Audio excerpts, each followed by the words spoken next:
আসসালামু আলাইকুম প্রিয় দর্শক। অন্য মঞ্চের আজকের আমাদের এই আলোচনায় অতিথি হিসেবে আছেন। যদি মেট্রো রেলে আগুন না দেওয়া হতো, যদি পুলিশদেরকে না মারা হতো, তাহলে বিপ্লবটা এত সহজেই অর্জিত হতো না, কিংবা ফ্যাসিবাদের পতন নিশ্চিত করা যেত না। কিভাবে কারা হত্যা হয়েছে বা কিভাবে কারা ক্লিয়ার কথা হচ্ছে, জুলাই আন্দোলনে যদি কোনো পুলিশ হত্যার বিচার হয় সেক্ষেত্রে আমরা সবাই দোষী। নতুন সরকার তদন্তের ঘোষণা দিয়েছে। পুলিশ সূত্রে বলা হয়েছে বিশেষ বার্তা এসেছে, কিন্তু যারা সরাসরি জুলাই সন্ত্রাসের নেতৃত্ব দিয়েছে তারা এখনো মুক্ত।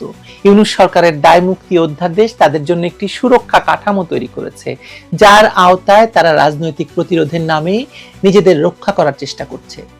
এনসিপি এবং মব রাজনীতি এখনো চলমান, যা দেখিয়ে দেয় ক্ষমতার পরিবর্তন হলেও পুরনো শক্তিগুলো তাদের প্রভাব বজায় রাখতে সক্ষম। পুলিশ হত্যার বিচার হবে কি হবে না তা নির্ভর করছে রাজনৈতিক সদিচ্ছার উপর, কিন্তু যে সরকার নিজেই মববাজ গোষ্ঠীকে রাজনৈতিক পরিচয় দিয়ে সংসদে যাওয়ার সুযোগ করে দিয়েছে, তারা কি আসলে পুলিশ হত্যাকারীদের বিচার করতে চাইবে? পুলিশ হত্যার হোতা হাসনাত, সার্জিস, নাহিদ, পাটোয়ারি এদেরকে ধরা হবে? এই প্রশ্নের উত্তর এখনো অনিশ্চিতই থেকে যাচ্ছে।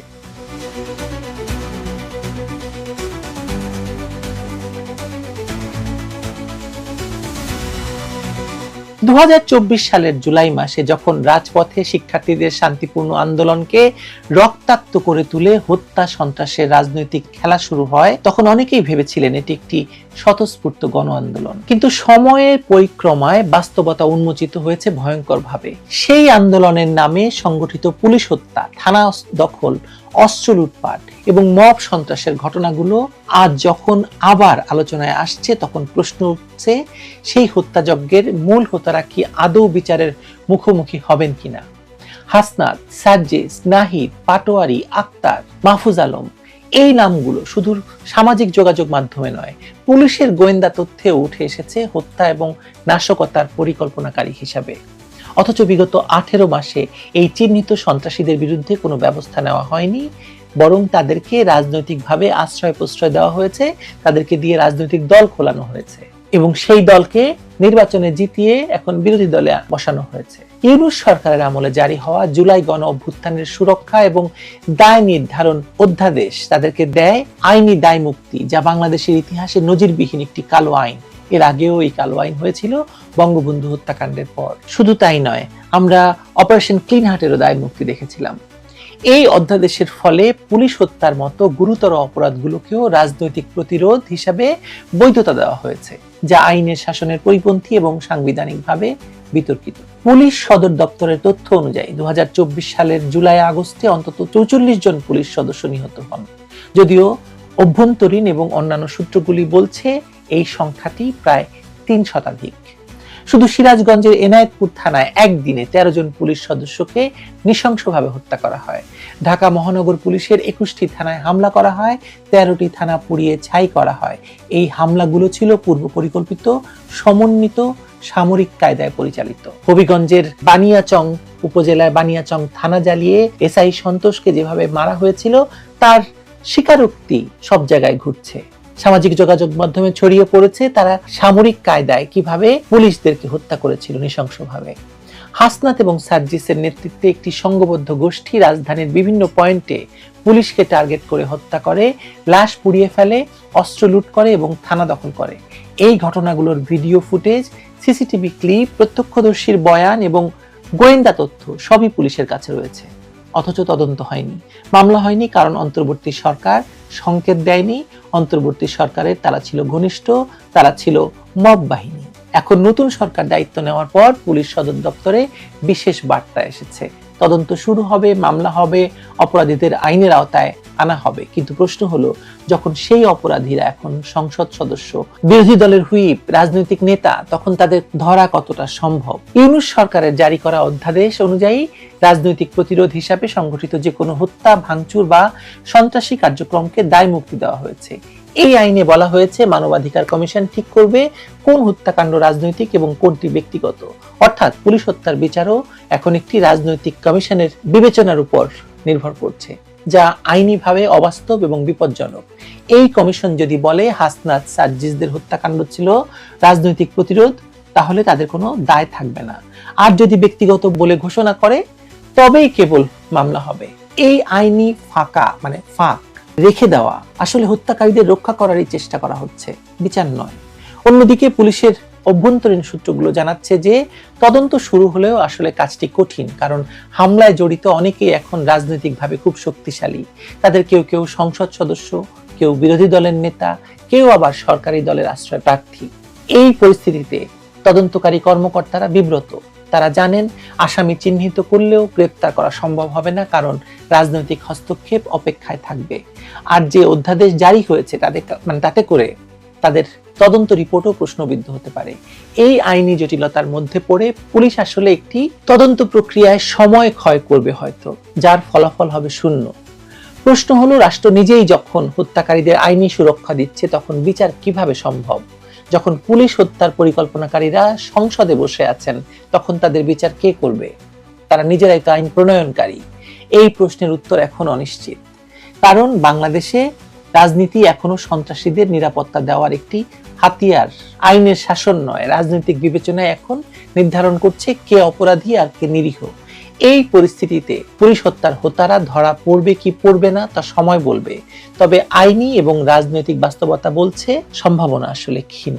পল কাপুর জিহাদ নিয়ে, ইসলামী জঙ্গিবাদ নিয়ে গবেষণা করেছেন এবং তার গবেষণার একটা মূল বিষয় হচ্ছে এই যে পাকিস্তান হচ্ছে পৃথিবীর এমন একটা দেশ যে দেশটা জিহাদের মাধ্যমে ইসলামী জঙ্গিবাদ পৃথিবীর বিভিন্ন দেশে নিয়ে যায় এবং সেখানে প্রভাব বিস্তার করে।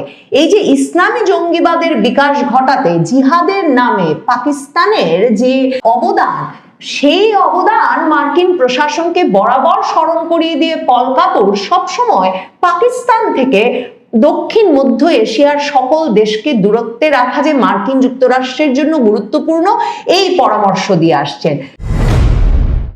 মার্কিন যুক্তরাষ্ট্রের কাছে যে ধরনের প্রতিশ্রুতি দিয়ে বিএনপি সরকার নির্বাচনে জিতে ক্ষমতায় এসেছে বাংলাদেশে, তাদেরকে সেসব প্রতিশ্রুতির কিছু একেবারেই সুনির্দিষ্টভাবে প্রমাণ করে দিতে হবে। বাংলাদেশে খুব শিগগিরই ওয়াশিংটন থেকে সবচেয়ে উঁচু পর্যায়ের যে সফরটি ঘটতে যাচ্ছে নতুন সরকার শপথ নেওয়ার পর, সেই সফরটির আগে মার্কিন যুক্তরাষ্ট্রের দক্ষিণ ও মধ্য এশিয়া বিষয়ক সহকারী পররাষ্ট্রমন্ত্রী পল কাপুর 6 থেকে 9 তারিখের মধ্যে ঢাকা সফর করবেন।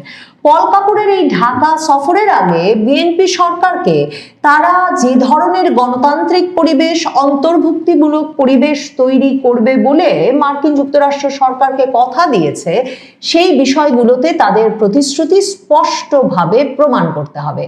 মার্কিন যুক্তরাষ্ট্রের এক রকমের পরামর্শে এবং অনেকে বলছেন নির্দেশনায় খলিলুর রহমান ডক্টর ইউনূসের সরকার থেকে তারেক রহমানের সরকারে ঢুকেছেন এবং তারেক রহমানের সরকারে পররাষ্ট্রমন্ত্রী পদে নিয়োজিত হয়েছেন। খলিলুর রহমানই ইউনূস সরকারের আমলে মার্কিন যুক্তরাষ্ট্রের সঙ্গে মূলত সকল রকমের আলাপ আলোচনা, দর কষাকষিগুলো করে আসছিলেন। মার্কিন যুক্তরাষ্ট্রের সঙ্গে ট্রাম্প প্রশাসনের এসে এবং ইউনূস সরকারের আমলে বিশেষভাবে মার্কিন যুক্তরাষ্ট্রের সঙ্গে সম্পর্কটা দুটো দিকে এক রকমের ভাগ হয়ে যায়। তার একটি হচ্ছে বাণিজ্য। ট্রাম্প প্রশাসন ক্ষমতায় আসবার আগেই বলেছে যুক্তরাষ্ট্রের একমাত্র লক্ষ্য হবে যে মার্কিন যুক্তরাষ্ট্রের বাণিজ্য বৃদ্ধি, সারা পৃথিবীতে বাণিজ্য প্রসার। ট্রাম্প এই পাল্টা শুল্ক আরোপ করেছেন, সেই পাল্টা শুল্ক কমাতে বাংলাদেশের ইউনূস সরকার গিয়ে রীতিমতো নন ডিসক্লোজার এগ্রিমেন্ট সই করে এসেছে।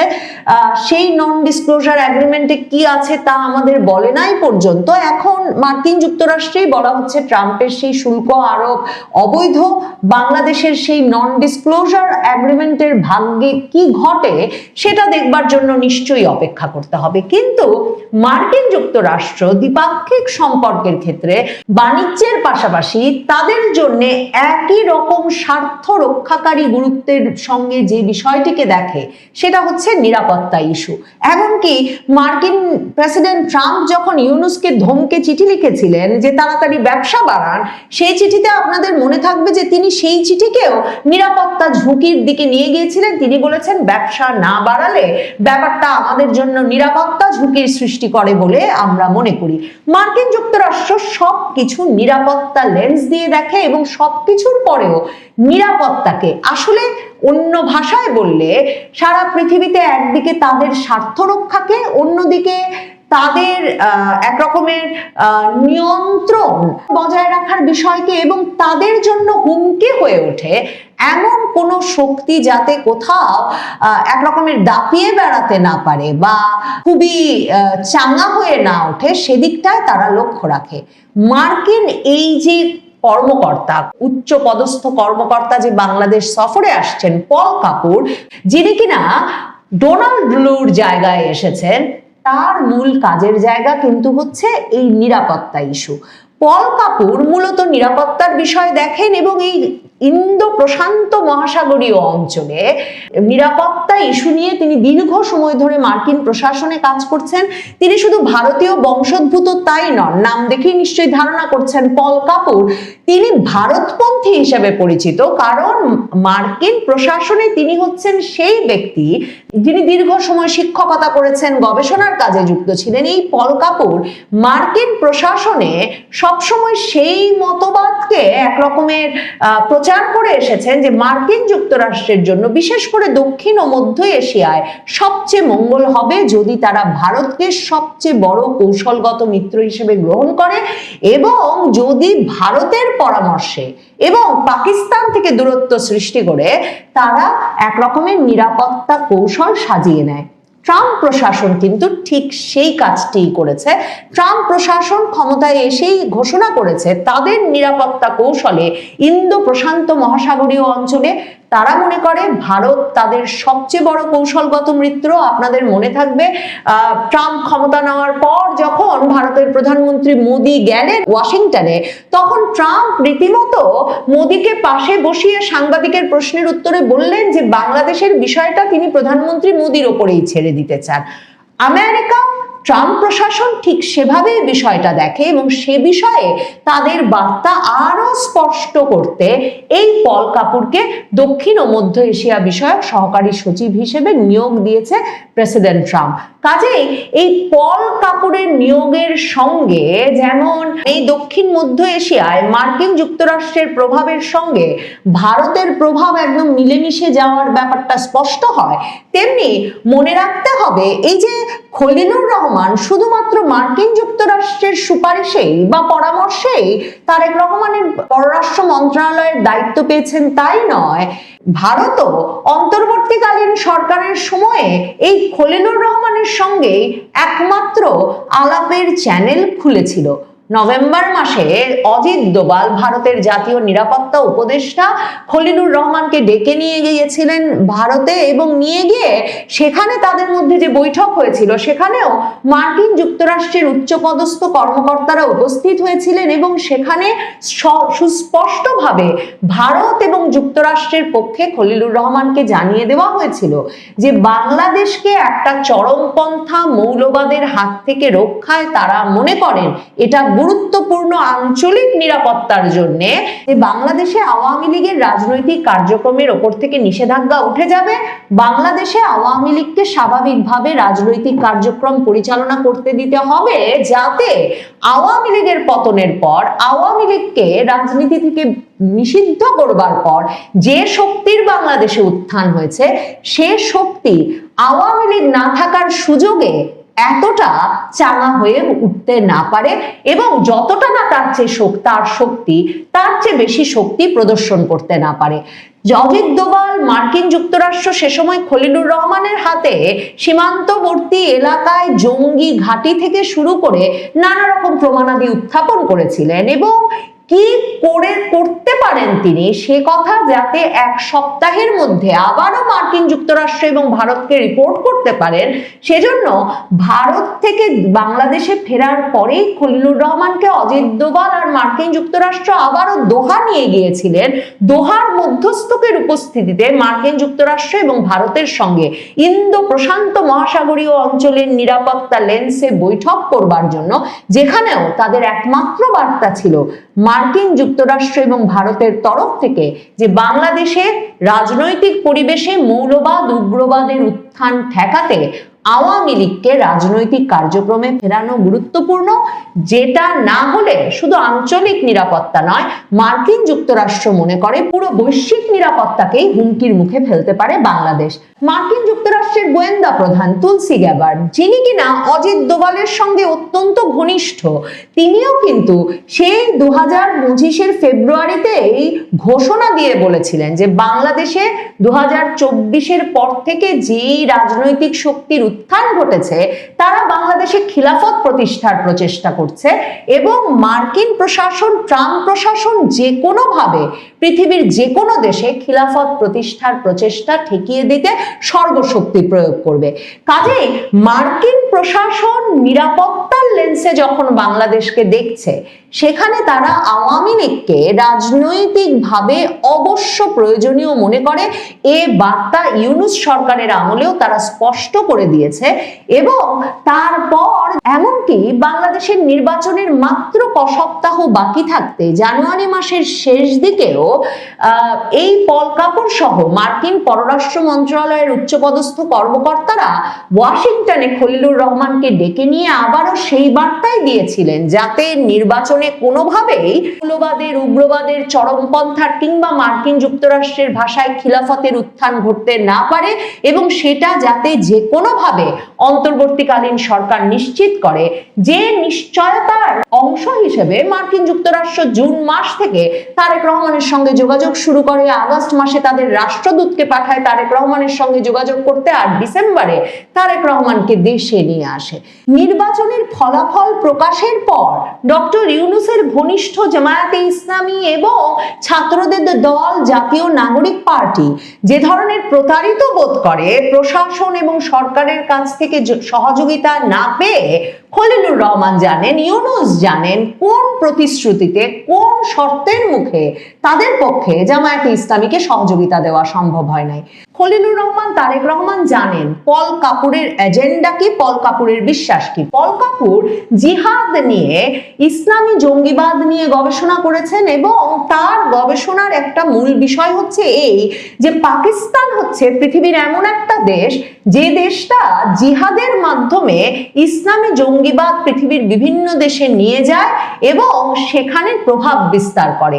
এই যে ইসলামী জঙ্গিবাদের বিকাশ ঘটাতে জিহাদের নামে পাকিস্তানের যে অবদান, সেই অবদান মার্কিন প্রশাসনকে বরাবর স্মরণ করিয়ে দিয়ে পল কাপুর সবসময় পাকিস্তান থেকে দক্ষিণ মধ্য এশিয়ার সকল দেশকে দূরত্বে রাখা যে মার্কিন যুক্তরাষ্ট্রের জন্য গুরুত্বপূর্ণ, এই পরামর্শ দিয়ে আসছেন। তারেক রহমান, খলিলুর রহমান তাই জানেন যে ইন্দো প্রশান্ত মহাসাগরীয় অঞ্চলে ট্রাম্প প্রশাসনের যেমন সবচেয়ে বড় মিত্র ভারত, তাই ভারতের সঙ্গে সুসম্পর্কের বার্তা খুব শিগগিরই তাদেরকে দিতে হবে এবং যে বার্তা ভারতে তাদেরকে প্রথম পৌঁছে দেওয়া শুরু করেছে, তেমনি পল কাপুরের সফরের আগে আওয়ামী লীগের রাজনৈতিক পরিসর খোলার স্পষ্ট বার্তা আসতে হবে সরকারের দিক থেকে। এই বার্তা তাই তারেক রহমানরা দেরি না করে 12 ফেব্রুয়ারি থেকেই দেওয়া শুরু করেছেন। বিভিন্ন জায়গায় আওয়ামী লীগের অফিস খুলছে, সেসব অফিস এরপর আবার বৈষম্য বিরোধী ছাত্র আন্দোলন, জাতীয় নাগরিক পার্টি গিয়ে ভাঙছে, আগুন দিচ্ছে বটে, কিন্তু প্রশাসন কোথাও আওয়ামী লীগ নেতা কর্মীদের সেজন্য গ্রেফতার করেনি। এরই মধ্যে আওয়ামী লীগের সাবেক সংসদ সদস্য একজন আত্মসমর্পণ করেছেন বরিশালে এবং করে জামিন পেয়েছেন, মুক্তি পেয়েছেন আলোচিত নেত্রী সেলিনা হায়াত আইবিও। এরকম নানা ইঙ্গিত দিয়ে তারেক রহমান, খলিলুর রহমান এখন আপাতত তারা যে একটা পরিসর তৈরি করে দিচ্ছেন সে ইঙ্গিত বজায় রাখতে চাইছেন।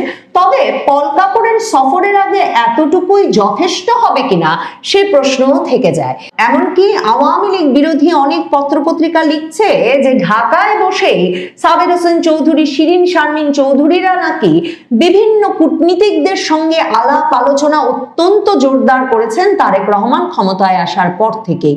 ব্রেন্ট ক্রিস্টেনসেন, মার্কিন রাষ্ট্রদূত, তিনি কিন্তু ঢাকায় নেমে সাংবাদিকদের সঙ্গে যে দেখা করেছেন, একটা বিস্তারিত সভার আয়োজন করেছিলেন, সেখানে স্পষ্ট করে বলেছিলেন যে আপনারা জানেন আমরা সকল পক্ষের সঙ্গে যোগাযোগ করি, কাজে আমরা সকল রাজনৈতিক দলের সঙ্গেই যোগাযোগ করব। কারণ মার্কিন রাষ্ট্রদূত বলছেন যে তারই বহু বছরের ব্যক্তিগত বন্ধু আছেন এমন সব দলেও যারা ক্ষমতায় নাই। কাজেই তখনও বুঝতে অসুবিধা হয় নাই যে মার্কিন রাষ্ট্রদূত ব্রেন ক্রিস্টেনসন কোন দলের দিকে ইঙ্গিত করছেন, এটা জানিয়ে যে তারা সব পক্ষের সঙ্গেই যোগাযোগ রাখছেন। ওয়াশিংটনে, দিল্লিতে, ঢাকায় আওয়ামী লীগের নেতৃবৃন্দের সঙ্গে, বিভিন্ন অংশের সঙ্গে মার্কিন যুক্তরাষ্ট্রের নিয়মিত যোগাযোগ হচ্ছে। এ খবর কয়েক মাসের পুরনো। পল কাপুর, অজিত দোভাল ইন্দো প্রশান্ত মহাসাগরীয় অঞ্চলের স্বার্থ রক্ষায় বাংলাদেশে মৌলবাদের প্রভাব কমিয়ে আনতে, বাংলাদেশের রাজনীতিতে আওয়ামী লীগকে ফেরাতে সক্রিয় ভূমিকা রেখে চলেছেন। এবং এ দফায় যখন তিনি সফরে আসবেন, তিনি নিশ্চিতভাবে খলিলুর রহমান যখন একজন নির্বাচিত সরকারের পররাষ্ট্রমন্ত্রী, তখন যে বার্তা তারা তাকে সুস্পষ্টভাবে নভেম্বর মাস থেকে বারবার দিয়ে আসছেন, সে বার্তা নিয়ে তিনি কি করলেন? তার নেতা তারেক রহমান, যাকে সেই লন্ডন থেকে যোগাযোগ করে মার্কিন যুক্তরাষ্ট্র তাদের মনোভাব জানিয়ে আসছেন, তিনি কি করলেন? এসব কথা নিশ্চয়ই পল কাপুর সুস্পষ্টভাবে জানতে চাইবেন যখন এ দফায় তিনি ঢাকায় আসবেন।